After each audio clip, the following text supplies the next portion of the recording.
একসময়ের বিখ্যাত ভাইরাল শিল্পী ভুবন বাদ্যকর আজ নিজেদের দাবি দাবা নিয়ে বীরভূম জেলা প্রশাসন ও পুলিশের দ্বারস্থ। 10,000 মানুষকে নিয়ে তাদের সংগঠন এদিন সিউড়িতে জমায়েত করে, এমনটাই দাবি তাদের। তবে 10,000 মানুষের মধ্যে সেলিব্রিটি হয়ে উঠতে দেখা গেল ভুবনকেই।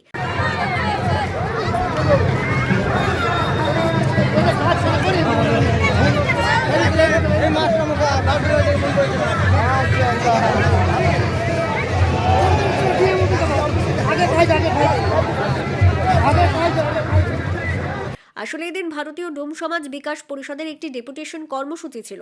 এই ডেপুটেশন কর্মসূচিতে 14 দফা দাবি দাওয়া তুলে ধরা হয় বীরভূম জেলা শাসক ও বীরভূম জেলা পুলিশ সুপার দপ্তরে।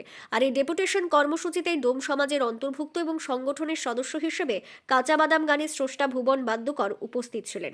এদিন ভুবন বাদ্যকরকে হাতের কাছে পেয়ে ডেপুটেশন কর্মসূচিতে আসা মানুষেরা তার সঙ্গে সেলফি তুলতে রীতিমতো হুড়োহুড়ি শুরু করেন। ডেপুটেশন কর্মসূচিতে সবকিছু বাদ দিয়ে ভুবন বাদ্যকরই যেন সবকিছুর কেন্দ্রবিন্দু হয়ে দাঁড়ান। একেবারে সেলিব্রিটির মতো হয়ে তাকে এদিন দেখা যায় তাকে ঘিরে মোবাইলে ছবি তুলতে ব্যস্ত অন্যান্যরা। আমরা এসেছি দাবি নিয়ে, মানে আমাদের অনেক কিছু দাবি আছে, যেমন এই জাতি শিল্প আছে। আমরা যে মানে জাতি শিল্প বলতে অনেক কিছু, ঝুড়ি বুনি, ঝুড়ি মোড়া পেছে ঘুঘু ঘুনি সবই বুনি, সেইগুলো ঢাক বাজানো, মানে এই দাবি নিয়ে আমরা এসেছি। সেগুলো না কেন কার্ড হবে না, তার জন্য আমরা ডিএম সাহেবের কাছে আমরা আবেদন জানাবো। আমাদের ডোম সমাজে কেউ তো ভালো করে পায়নি বলে তো আমরা ডিএম সাহেবের কাছে আসতে বাধ্য হয়েছি। আমরা ডোম জাতি, হ্যাঁ, আমরা পাঁচটা কাজ করি, আমরা ঢোল ঢাক বাজাই, কিন্তু আমাদের সমাজের মধ্যে 10 জনের মধ্যে হয়তো একজন পাচ্ছে। শিল্পী, আমি তো একজন শিল্পী, আমি তো গান গোটা বিশ্বে ছড়িয়ে পড়েছিল। এখনো যদি আমি সেই বীরভূম নিয়ে গানটা করি, বীরভূমকে চিনিয়েছে আমার বাদাম, কাঁচা বাদাম। সেই কাঁচা বাদাম গানে আপনাদের কাছে আশীর্বাদ নিয়ে ভগবান আমাকে তুলে দিয়েছে আপনাদের কাছে, আপনাদের পদধূলিতে আমি পড়ে আছি। তাই আমার যদি কিছু না হয় তাহলে আমি আমার কত অফসোস হয় জানেন তো। যদি ডিএম সাহেব আমাকে যদি কিছু না সাহায্য করে আমি কি করে এই এবং আমার জাতিকে যদি জাতি সরকারের কাছে সাহায্য পান না, না কিছু পাই না, আমার জাতিও বঞ্চিত না। না জাতি বলতে শুনেন, আমরা রাজ্য সরকার কাছ থেকে আমরা পাই কি, আমরা কন্ট্রোলের রেশন পাই, তারপরে ইন্দ্রবাস ঘর একটা দিয়েছিল সেটাও পেয়েছি।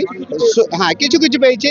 যে আরো অন্য শিল্পী তাদের যে আছে শিল্পী ভাতা, যেটা একটা কার্ড হয়, সেই কার্ডটা আমরা ডোম জাতির একটা যে কার্ড হয় শিল্পী জাতি, মানে কেউ শিল্পী গান করে একটা মানে শিল্পী কার্ড হয়।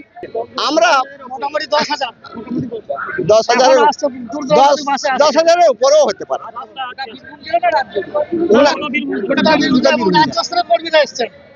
ভারতীয় ডোম সমাজ বিকাশ পরিষদের এদিনের কর্মসূচিতে যে সকল দাবি দাবা তুলে ধরা হয় তার মধ্যে অন্যতম ছিল নিরাপত্তা, শিক্ষিতদের চাকরি, শিল্পীদের শিল্পী সম্মান ভাতা ইত্যাদি। প্রশাসনের তরফে তাদের সঙ্গে সহযোগিতা করা হয়েছে বলেই দাবি করেন তারা। ডোম সমাজ উন্নয়ন পরিষদ গঠন, এবং দ্বিতীয় হচ্ছে আমরা যে জন্মজাত শিল্পী, সেই জন্মজাত শিল্পীদের সম্মান সূচক একটা যে ভাতা আছে সেটা সকলকে তার আওতায় আনতে হবে। এবং তার সহ আমাদের বিভিন্ন 14 দফা দাবি রয়েছে। আমাদের যারা বঞ্চিত মানুষ যারা রয়েছে, সেই বঞ্চিত মানুষদেরকে, যারা আবাস যোজনা থেকে এখনো পর্যন্ত নাম যাদের ওঠেনি, তাদের নামের তালিকায় আনতে হবে। এবং যারা শিল্পীর ভাতা থেকে বঞ্চিত হয়েছে তাদেরকে শিল্পী আওতায় আনতে হবে। এবং আমাদের ডোম ডেভেলপমেন্ট যে বোর্ড, সেই বোর্ড গঠনের দাবিতে আমাদের এই কর্মসূচি। এসপি স্যারের সঙ্গে কথা হয়েছে।